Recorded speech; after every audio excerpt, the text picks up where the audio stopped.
कि क्या सरकार जो कह रही है क्या सचमुच में ऐसा है कि महंगाई बढ़ रही है और उसका असर गरीबों से पर कम पड़ रहा है, अमीरों पर ज्यादा पड़ रहा है?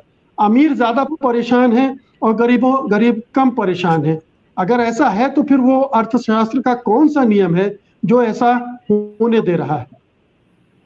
देखिए, मैंने रिपोर्ट तो नहीं देखी है, रिपोर्ट में क्या आया है, लेकिन मैं ये कह सकता हूँ कि हमारे देश में जहाँ असंगठित क्षेत्र में 94% लोग काम करते हैं, तो उसका असंगठित क्षेत्र का मतलब ये होता है कि जब महंगाई बढ़ती है तो वो अपनी आमदनी नहीं बढ़ा पाते हैं।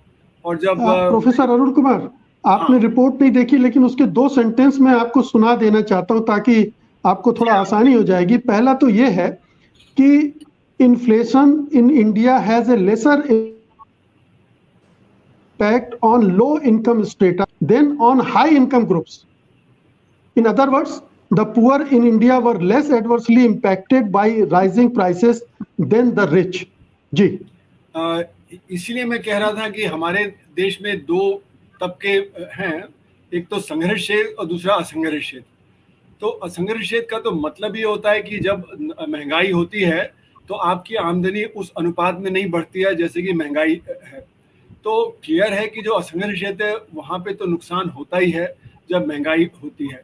थोड़ी भी महंगाई होती है तो उन पे बुरा असर पड़ता है। दूसरी बात, ये जो अमीर तबका होता है उसका जो कंजम्पशन होता है वो उसकी आमदनी के अनुपात में बहुत कम होता है। यानी कि जितने आप ज़्यादा अमीर होते हैं उतना आपका कंजम्पशन कम होता है और बाकी आपकी बचत होती है। तो जब आपका कंजम्पशन कम होगा तो अगर महंगाई हो भी तो उसका असर आपकी जो परचेजिंग पावर है उस पर कम होगा।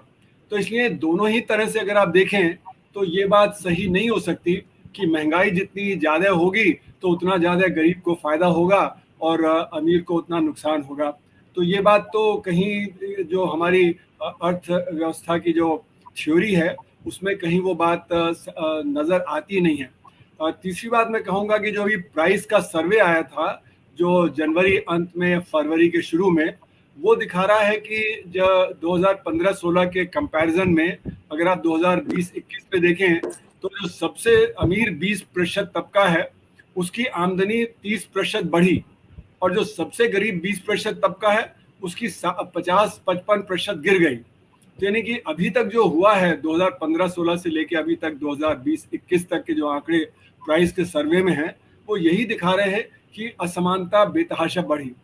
दूसरी बात यह है कि जो वेल्थ है, वेल्थ में भी अगर आप देखें तो जो महंगाई होती है उसमें जो अमीर लोग होते हैं उनको बहुत फायदा होता है। जैसे स्टॉक मार्केट है, स्टॉक मार्केट दुगने से ज़्यादा हो गया पैंडेमिक के शुरू से लेके अभी तक। हालांकि अभी कुछ कम हुआ है लेकिन फिर भी उसके जो सूचकांक हैं वो दुगने से ज़्यादा हो गए। तो बहुत सारे जो बिलियनर्स हैं उनकी जो आमदनी है वो बिलियंस में बढ़ी है।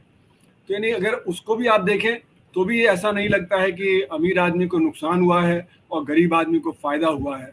तो ये जो 4-5 तरीके हो सकते हैं जिस तरह से हम देख सकते हैं कि अमीरों को क्या फ़ायदा हुआ या नुकसान हुआ, गरीबों को क्या फ़ायदा या नुकसान हुआ, सभी ये दिखाते हैं कि जब ये इन्फ्लेशन होता है, दाम बढ़ते हैं, तो उसमें गरीब आदमी जो है उसको ही नुकसान होता है और अमीर आदमी जो होता है वो बिज़नेस की इनकम होती है, उसको उससे फ़ायदा ही होता है।